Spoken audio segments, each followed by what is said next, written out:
పోతారన్న పెద్ద మనిషి అసలు మీ దాంట్లో ఎలా వచ్చారు ఓటు అడుగుతారు మీ ప్రజల్ని? మీరు ఇచ్చిన హామీలు ఏమైనా అన్ని నిలబెట్టేశారా? రాజకీయాల్లో హామీ ఇచ్చినప్పుడు నిలబెట్టుకున్న ప్రయత్నం నాయకుడు చేస్తాడు. Wait and see. అంతేగాని ఎప్పుడు ఎలక్షన్ వచ్చేస్తుందా, 5 సంవత్సరాలు ఎలక్షన్ వస్తుందా, 6 నెలలకి ఎలక్షన్ వస్తుందా? పిచ్చినా కొడుకులు ఎవరు ఉంటే వాళ్ళు చెప్పాలి, వింటారు ఎవరు చెప్పి. ఎలక్షన్ ఎప్పుడు వస్తుంది వరుణ్ గారు? ఎలక్షన్ ఎన్ని నెలలు జరుగుతుంది? 30 సంవత్సరాలు జరుగుతా, 5 సంవత్సరాలు జరుగుతా? ఏం మాట్లాడుతున్నారు? డిబేట్కి వచ్చినప్పుడు వాస్తవాలు చెప్పండి. ఎందుకు మనం ఓడిపోయాం? మేము 5 సంవత్సరాలు మదనపడ్డాం, ఓడిపోయాం, ప్రతిపక్షంలో ఉన్నాం, మాకు సభలో ఒక సీట్ ఉంటే అది కూడా లాగేసుకున్నారు. అయినా బయట పోరాటాలు చేశాం. మళ్ళీ వాళ్ళు గెలిచే అవకాశం ప్రజలు ఇచ్చారు, పరిపాలించే అవకాశం ఇచ్చారు.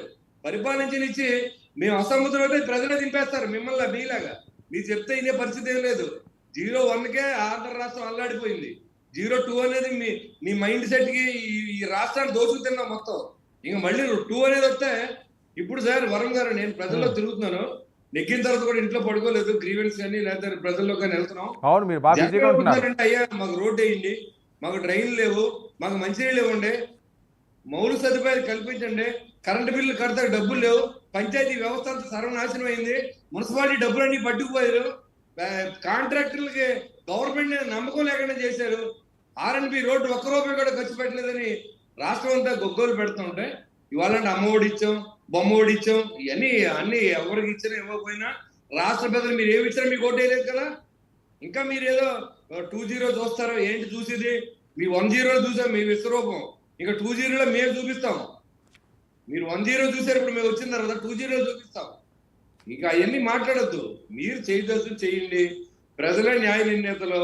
ప్రజలు తీర్పిస్తే మేమైనా ఇంటికాడ పడుకుంటా, మీరైనా ఇంటికాడ పడుకోవాలా?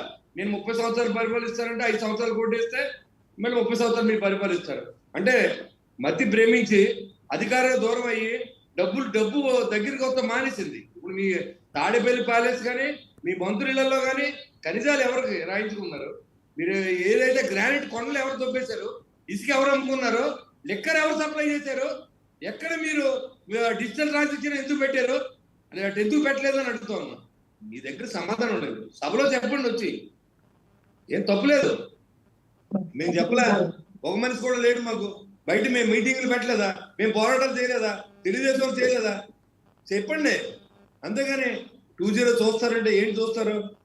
మీ ముందు ఏటు వెళ్ళిపోయాడు, బాల్య శ్రీనివాస్ నీ బంధువు వెళ్ళిపోయాడు, ఈ సొంత రక్త సంబంధం చెల్లి వెళ్ళిపోయింది, అక్కగారు వెళ్ళిపోయింది, లేదా అమ్మ వెళ్ళిపోయింది, బాబాయ్ మర్డర్ కేసు గురించి ఇప్పుడు వరకు మాట్లాడలేదు, గులకరాయి కేసు అన్నాం, కోడికత్తి సీన్ అన్నాం, ఇవాళ ఏదో తాడేపల్లిలో మంటలంట. ఎవడన్నా నమ్ముతాడు వరుణ్ గారు? పిచ్చోళ్ళు ఎవరైనా నమ్మాలి? ఆంధ్ర రాష్ట్ర ప్రజలు పిచ్చోళ్ళు అయ్యి 2019లో ఎన్నుకున్నారు. ఇవాళ అందరూ నాలుగు కలుసుకున్నారు. అప్పుడు మళ్ళీ ఎక్కడి నుంచి అయినా విదేశాల నుంచి వచ్చి కూడా కూటమి నీకు ఇచ్చారు. అంతేగాని ఇవాళ చంద్రబాబు నాయుడు చెవులో చెప్పమన్నాడు, లేదా మీకు చెప్పాడో మాకు తెలియదు, మాకు చెప్పమనలేదు. రాష్ట్రం పరిస్థితి చెప్తారు. మీరు ఎప్పుడు చెప్పరా? ఢిల్లీ ఎందుకు వెళ్ళారంటే మీరు ఎప్పుడైనా ప్రెస్ మీట్ పెట్టి చెప్పారా? ఇవాళ ఢిల్లీ నుంచి ఎన్ని నిధులు తీసుకొచ్చారో మీకు చెప్తా ఉన్నారు. సీఎం పిఎంని కలిస్తే ఎందుకు అడుగుతున్నారో చెప్తా ఉన్నారు. మీరు ఎందుకు వెళ్తారు? మీకు రాష్ట్ర ప్రజలు 150 సీట్లు ఇచ్చినప్పుడు మీరు దాన్ని ఎందుకు వాడుకున్నారు?